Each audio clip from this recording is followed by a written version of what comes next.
Surraakoo uffannaan kee addaam simboon kee dabaalee bareenni fuula kees daran natti caale kan si hawwu qabee sin arguum karaarraa bareenni si qofaam addunyaa kanarraa bubbee fi kosiiwwan bifa keen balleessu aduuf roobni caamees gita keen xiqqeessu ardiif samiin kunuu waliin qabee saasaa dhoksaa miidhaga kee gad qabee asaasa yaa isa danda'aa obsi kees bayeessaa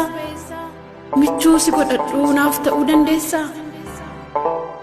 yaa tokkicha hundaa ilmaadha warqiidhaa moo sin madaaluu laata abbaan kee mootiidha anoo tutturee raamsituun beeku malee ergan si mil'achuuf bahee karaa bulee tuttureera dhugaa falmituu kee ta'een deddeema si duuba iddoon ejjannaa kee humaan qabu huuba ol utaalanii kaasanii awwaaraa yoo hamaa kee faarsan garaatu na aaraa kolfa kee gammadeen lugamtoota jibbaa hankoo si godhachuuf baay'een dhabee dhibba atoo naaf hin beektu onnee koo warraaqxee takkammoo watwaatte si dhabdee hollatteem na harkatti laafte dhugaa baattoo taateen baattoo ba'aa gaaffii iddoof galma dhabdee galma aara galfii cinqii saniin dhahannaasaa gubaa laphee dafqisiisaa qufaa qakkee bishaan dhugeen qabbaneessu achi darbees jalaan dheessu diraa hin mallee fi rarraate akkasuufi onneen siin dheebotte anaan uffisuufi elaame surraa koo hoogganaa namoomaa siin ala jiraan koo jiraa mitiin homaa jaarrotaas imalee faana keen barbaada kan koo si godhachuu dadhabee tan aada dhugaadhaan ani bar mil'uu argaa namaa jalaatii rurruuqee osoon gola onnee koo keessatti si suuqee mormatti si kaadhee silaa akka kudhaamaa addunyaaf lallabeen nagaa cimaa dhaama ati bar na keessa garmaamtee na si eeffachiista miirota koo mootee na mi'eeffachiista lubbuu si dheebote naaf jijiista laagaa namummaan kee dhufee galaana koo daaka isuma dhugaatiim ati na keessa jirta walxaxaa keessa koo harangamaa carta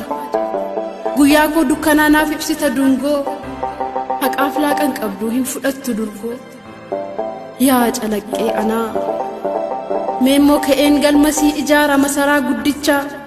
dhiiga koo tamsaas ta'a tanaaf muummicha mee koo tuutii taa'ii gola onnee koo banii homaa hin sodaatiin eegduu keetii ani guutummaa koo keessa rittimaan shubbisi wallee kee keessatti maqaa koo dubbisi anarratti moo'ii jiraadhu barakee roorrotaaf qoricha jabaan ayyaana kee kabajamaa kiyya fudhu teessoo mootii boqodhu na keessa gola eenyummaa kooti yoo feetes lapheetan si baadha lubbuu kootti aansee nan si moosifadha diinota kee aarsee yoo feetes of kennee ansiin wareegama si keessan jiraadha fudhadhee dirqama dhugaadhaan si dhabu budhamee nimimmaan harcaasa jiruu namaa keessaan namummaa koo baasa na dhuunfadhu maaloo hin fagaatiin irraa walumaan jiraannee lakkoofsisna jaarraa hooliin kee anarraa haa urgaa'u fiiqqisee natti haa waamamu maqaan kee si dhiise simboon kee anarraa haa laalamu halaalaa ani siif gabroomee haa ta'u wallaalaa kafana kan keetiin qullaa koo haa dhoksu ana wallachiisee miirri kee naa moksu dhiiga koo dhiiga keen makii na qixeessi addunyaa keen fedhaam achitti na geessi namummaa koo huruursi fedhii kan koo biti gola jaalala kee na fudhadhuu lixi sanyii kee naa kenni garaa kottammaadha firii kee daheetan addunyaadhaaf laadha huursee haa odeessu ormiif warri ollaa ani siin argadhee du'ee seenu boolla albuudan qabaan na jijjiirraa maallaqaa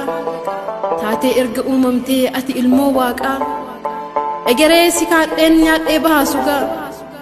bara jireenya koo naaf qajeelchi dhugaa